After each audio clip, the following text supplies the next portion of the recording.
It's MTV2 Rock with Queens of the Stone Age. Songs for the Deaf is a new album that you need to go out and buy immediately. Don't be a puss ass and download it on the internet. I mean it. There's a DVD in there for the first. That's why it's in there. We had so many people download that. Yeah, man. Got to get it for the DVD too. Gotta do stuff. All right, so everyone's categorizing music these days. You know, you guys have been labeled stoner rock. You've even been called the kings of desert metal. How do you feel about that? I think we're the kings of desert slouch metal. I think stoner rock is a small room in a big house, and we're outside of the house. Yeah. So how would you describe your sound? I think rock and roll. Rock and roll. It's nice and vague, and hopefully it would take 5 or 6 bands for you to. Yeah. Well, who are some of your influences? Because I hear a lot of stuff going on in there. Oh, geez. Everything from Wire to Rocky Erickson to, you know, Discharge to Bjork. Black Flag, you know, so it's Rain everywhere. and Blood, Slayer to I heard some early Sabbath Elvis. in there too. Modern Some Lovers. Beatles maybe. You know what? King's X. I don't listen to Sabbath. Haven't you heard enough Sabbath in your life?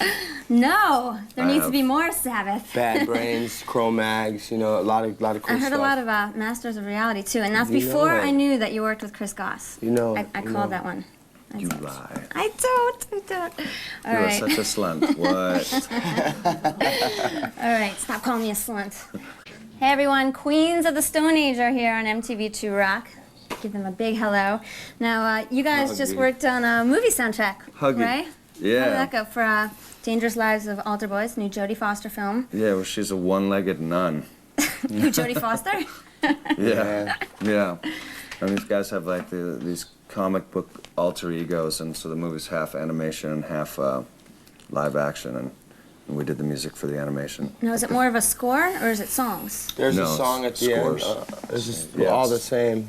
Yeah, there's a song at the end, and then we did cues for, you know, like the theme song for when they turn into comic book super people. Nice. Brad stuff Wilk like that. played drums from Yeah, Rage from Against the Rage. Machine. Yeah, it was That's cool. hot. It was really, I gotta really, check really that out. fun. Yeah, it's good. Was It's this kind your of a dark movie, but it's really cool. Nice. Yeah. Was this your first time doing something like this? Because I know you've put songs on soundtracks before. Yeah, that was our that was our first time, and hopefully not our last. It was really cool to watch, film, and write to that. It's Cool. We'll have to check it out. Now, I'm going to ask you something totally unrelated because I'm fascinated by this. Tell us about the desert sessions. Can you like sum up briefly for our viewers It's what the desert sessions musicians that do and don't know each other, playing different instruments, improvising music on the spot, and ask one simple question: Why do you remember why you started playing? were? Nice. You know, no cell phones, no nothing. I can't remember. And you recorded these sessions, right? Yeah, there's 8 of them. Nice. 1 through 8. I gotta dig some of those up. I haven't heard those yet. Records.com. Right. What? Little plug there. All right. What's up, y'all? This is MTV2 Rock. We got Josh and Nick from Queens of the Stone Age here. Now, you guys are busy dudes because besides Queens of the Stone Age and scoring movie soundtracks, you both have side projects, right? And we make sweet Yes, we love. do. Woo! Tell us about your side projects. I did a thing called Mondo Generator, and it's basically songs that never didn't have enough room for the new Queens records, you know. So Alright. it's just offshoot songs, and it's fun. It's fun to just record them and do them. It's stress free, you know. Maybe do a show or 2 a year, Cool. or 4 or 5. I about, don't know. Or 90 shows.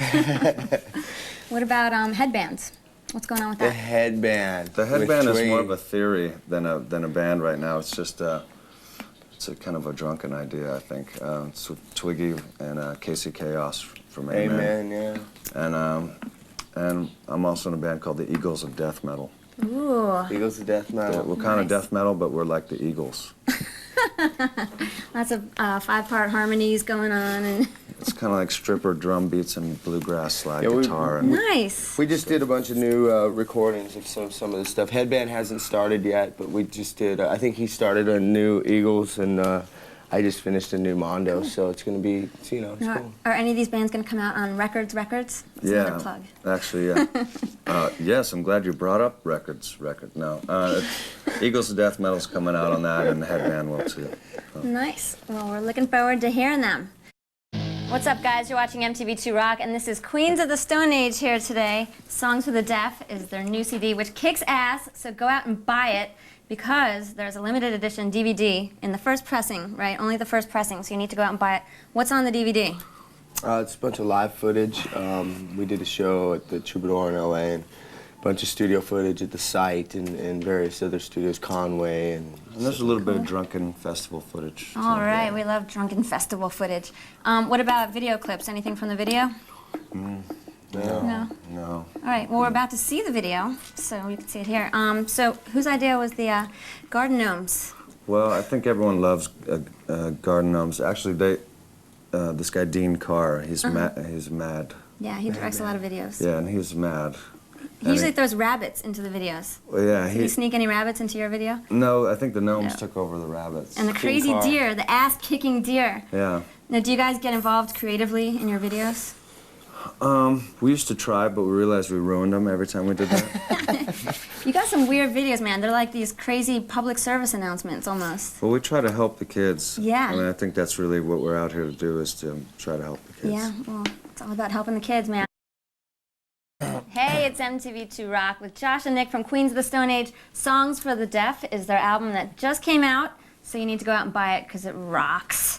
Now, you guys are the core of Queens of the Stone Age. You've had different members coming in and out all the time. Now, why do you switch it up so much? Like, aren't you tired of teaching people your songs already? Yeah, we're tired. Very tired of teaching songs. No, really. we just do it to it's kind of like going to music school in a way. When you play with other people, you learn different ways of doing stuff, you know? Mm-hmm. So basically, we steal from other people. But we do Nice. drink water, too. That's... We So got most of our who's inspiration in from your band Slump, now? actually. Most of our inspiration for this record. Really? Cool. That's a good band to listen to. All An right. excellent band. Who's in your band now? Troy Van Leeuwen is still in our band, and we want to keep everyone. Mark Lanigan. Now who's Joey drumming? C. Joey Castillo. He was in Danzig, right? He was in Danzig. Danzig, and he was in Wasted Youth in the early 80s, Nice. punk rock band. So No, very cool. He took over for Dave Grohl, who, those of you who don't know, Dave Grohl played most of the drums on the Who? album, right, and toured with you guys for a while. Ow! My Dave Grohl hurts. Are you sad? He's gone, right? Well, you kind of knew No, when we're he friends. came in the band that he was gonna go work with the Foo Fighters eventually. Definitely. He's I kind of knew awesome. when he came on the band that he was going to go. He's awesome. He's Yeah. he came in and just like, you know, really lit a fire, so to speak, Yeah. under my bottom. Well, the album rocks, and I'm sure it was a blast playing with him. And maybe, you know, will he come back and maybe sit in with you guys some other time, maybe? You better. Sit on one of the two. Hi, Dave. I Where hope are you so. at, man? All right. Hey everyone, Queens of the Stone Age is here on MTV2 Rock. Songs for the Deaf is their new album, and it is awesome. Dare I say, one of the best albums of the year. I'll go out on a limb and say that. You're out on a limb now. Now, in between songs, there's like these DJ clips that I'm assuming are imaginary, right? Whose idea was that? That was the only thing that could tie in the songs together. We had 3 different singers, and songs were jumping around from place to place, so it's the only thing that tied the whole thing together, you know? Yeah, are you kind of like, are you mocking modern radio? No, we just kind of making make fun of ourselves. we like to make fun, and with the theme being as it was, it gave us a chance to just mess around a little. It's kind of a darker record for us. All right. And so that sort of lightens the air. So do you incorporate that into your live show at all?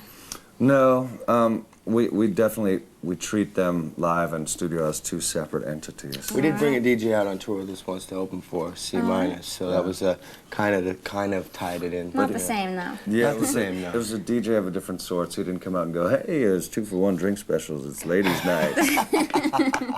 Speaking of your live show, you're out with Trail of the Dead right now. How's that been going for you? It's good. You know, I think what we said at the beginning of the tour is we'll give you a night you'll never remember.